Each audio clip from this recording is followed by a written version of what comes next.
Good day, Orteans. Your lecturer for today is Professor Ron Joshua Manimtim, No.1 in Calabarzon in the December 2018 Criminology's licensure examination. Don't forget to subscribe and press the bell button to receive the latest updates. Take it away, Ron. 16. He is responsible in evaluating the evidence. Evaluate the evidence of the police na ginather niya and dinecide. Ang magde-decide nito ay, yung sagot dito, whether it is sufficient to warrant the filing of charges. Sino yung nag-evaluate nito? Kanino ba nagpapasa ng evidence si police? Investigator, judge, prosecutor, or solicitor general. Ah. Ayan, may nagsagot. Letter B, B. Is it C? Tatatlo pa lang. Go. Pindot kayo dyan.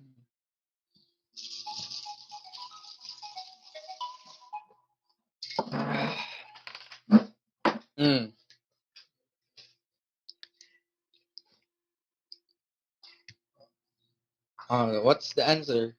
The answer is, ayan. Letter C, the prosecutor. Okay. Kasi, diga, ano yung tinutukoy dito? Ito. Whether it is sufficient to warrant the filing of charges. Ang hinahanap dito ay probable cause. So, yung probable cause to determine whether nag-commit ng crime yung suspect, nasa trabaho yun ng prosecutor. Ayan. Okay. Siya yung magpa-file ng information sa court. Okay. Ayan. Siyempre, pagka kulang pa yung evidence, ang sasabihin ng prosecutor, police, maghanap ka pa ng evidence para masigurado, ayan, na it is sufficient para ma-file ng kaso sa korte. Trabaho yun ng prosecutor. Okay. Si judge naman, ang trabaho, syempre, di sa trial, siya yung magde-decide kung yung present na evidence is sufficient to warrant guilt beyond reasonable doubt. Dito naman, ang purpose pa lang ay para ma-file ng kaso. Ang nagpa-file ng kaso ay si prosecutor. So, in effect, ang hinahanap talaga dito ay probable cause. Okay? Probable cause lang hanap dito. Na parte ng trabaho ng prosecutor. So, kailan to ginagawa ng prosecutor? Itong paghahanap ng whether it is sufficient to warrant filing of charges. Di ba ito yung ginagawa niya during preliminary investigation. Ayan. So, pag preliminary investigation, Rule 112 of the Rules of Criminal Procedure. Diga. Okay. Ayan. So, basahin niyo din yung caudal nun. Wait. Ano kang caudal? Alright, tatype ko. Rule 10. Ay, hindi. Ito yung basahin dun sa sa rules of court. Okay. Rule 112.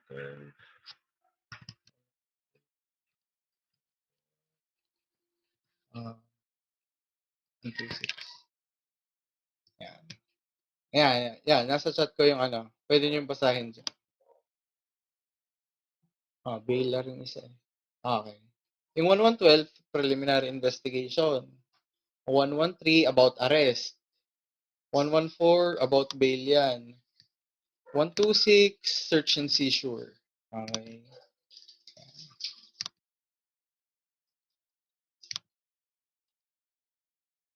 Okay. Kasi nag-raise ng hand. Ano yan? Napindot ulit. Okay.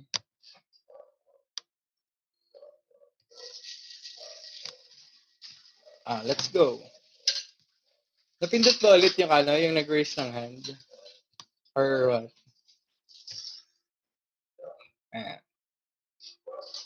Ay, okay. Napindot din. Okay. Number 17. Court is an entity or body in which a portion of judicial power is vested who must prosecute criminal actions. Ayan.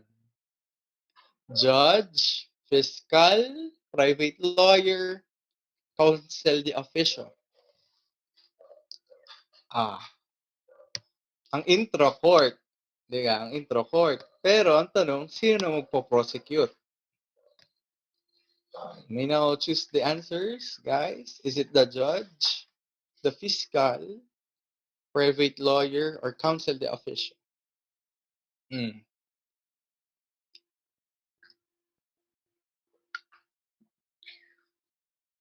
Ayan. A, B, B, B.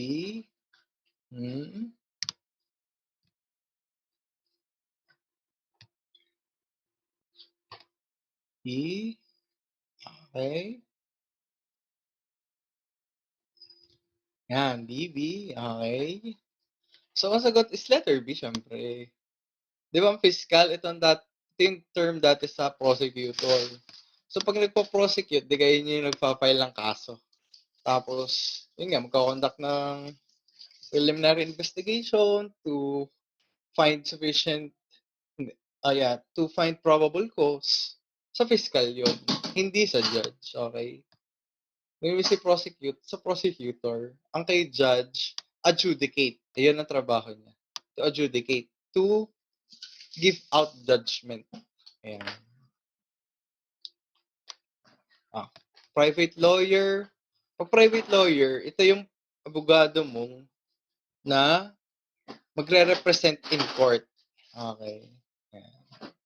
Ito, ibang tawag dito is counsel de parte. Ayan, ito yung binabayaran mo. Counsel de officio, ito yung binibigay ng state kapag walang pambayad yung accused. Okay. So, the correct answer dito sa 17 is letter B. Fiscal. Ayan. Counsel de part. Attorney retained by the party litigant. Yan, for a fee. Yan, may bayad. So, ito yung private lawyer natin, counsel de parte.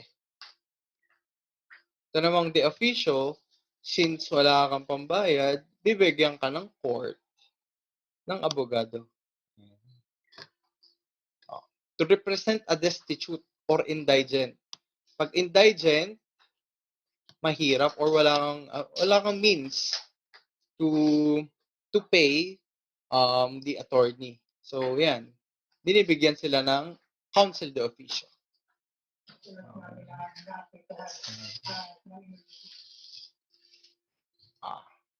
Yan ang pinakaiba nila. De parte, may bayad. May parte. Counsel de officio, ayan, appointed by the court.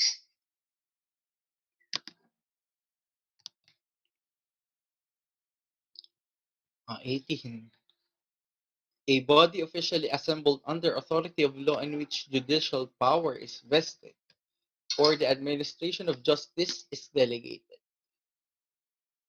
Siya yung binigyan ng authority para, mabigyan ito, judicial power. Or to administer justice. So when we administer justice, parang ginagawa, you decide the case. Ganyan. Kanino ito ibinigay? Court, correction, prosecution, law enforcement. Ayan. A, B, A, yan. So the correct answer is the court. Dito pa lang kuha na. Judicial.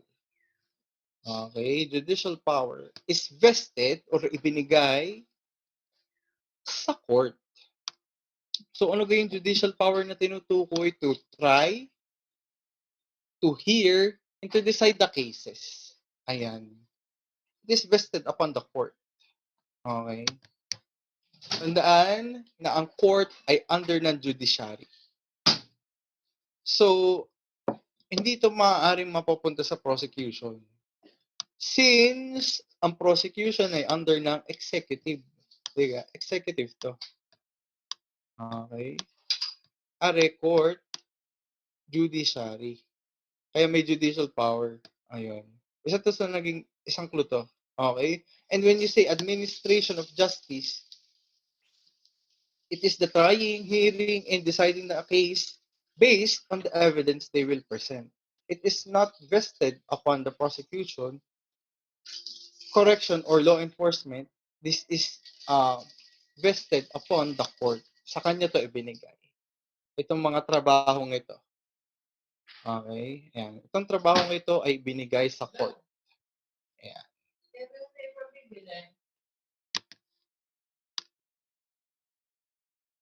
Ayan.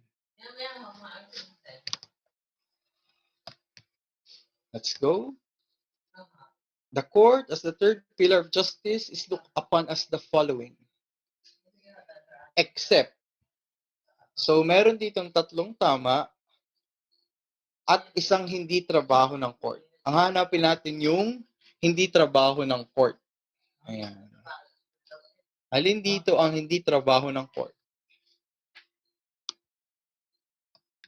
Is it the final arbiter of justice?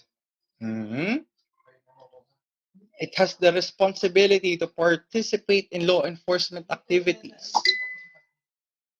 by being partners of peace officers in reporting crime incidents. Parte ba ito ng court? Letter B. Letter C, frontline defender of democracy, freedom, and human dignity. D, the only institution capable of identifying and maintaining proper balance between conflicting rights of the individual and those of the state. Which one is the correct answer? And I will read your answers.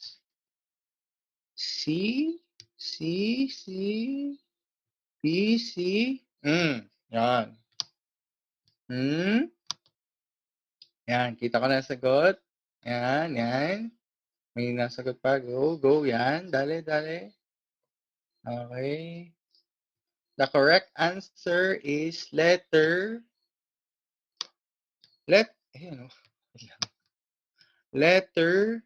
B. Okay. This is the correct answer. Yan. Kasi, unang-una, ang court, siya ay independent. Okay? Tandaan nyo, ang court ay independent dito sa law enforcement. Okay? Independent body siya. Kaya siya nga napahiwalay din ang judiciary. And the law enforcement is sa executive. Okay? So, ito yung hindi niya trabaho. Paano ba naging final arbiter of justice ang court? Or ang court? Di through the Through the Supreme Court. Yan. Kasi yun yung huling process ng huling nagde-decide. Okay? Nasa SC. So, yung A, parte pa din yun ng court. Ito namang si C, frontline defender of democracy, freedom, and human dignity. Paano ito nangyayari? Kapag merong violation of the rights, itong nasa taas. Pag may violation of rights, either si prosecution, correction, or si law enforcement. Okay? Ito yung nagde-defend ng rights natin, ng freedom, under the Constitution. Kaya itong letter C, pati ito ng trabaho ng court. And syempre, ayan, conflicting rights. Sino nag-identify or nagbabalance ng conflicting rights? Si court din. Kasi yun yung power na ibinigay sa kanya ng Constitution. Okay? It does not mean na mas mataas ang court sa executive. Yun talaga ibinigay sa court para to know whether yung rights ba ng individual ay na-observe, napapakita, or meron bang violation na ginawa ang state. So, kung tinutukoy na state dito, sino? Yun nga, yung law enforcement, prosecution, or correction. So, the court gives the remedies in cases of violation of the rights of an individual. Yeah. So, ang sagot dito sa number 19, letter B. Yan. Independent siya dito sa law enforcement. Being part of the judiciary. And the law enforcement naman sa executive. Yan. Okay. If you want to learn more from him, take our Road to 1 Million challenge. If this channel hits 1 million subscribers, we will release the rest of his lectures. Or you can watch the rest of his lectures now by enrolling in Ortea Criminology Review. Just message us on our Facebook account for more details. See you soon, Orteans!